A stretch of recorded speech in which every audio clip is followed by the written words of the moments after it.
अरे काय मूर्खपणा आहे हा. का वागलास तू हा असा. अरे बाहेरची माणसं काय बोलत आहेत हे माहित आहे का तुला.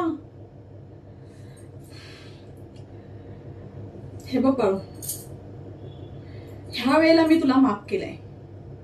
पुन्हा अशी जर तू चूक केलीस तर एक आई म्हणून मी तुला कधीही माफ करणार नाही. अरे ती एक कुणाची तरी बहीण आहे, जशी तुझी बहीण आहे.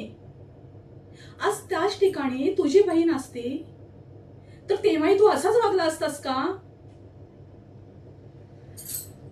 अरे तू का त्या मुलांची संगत सोडत नाही. ती वाईट मुलं आहेत.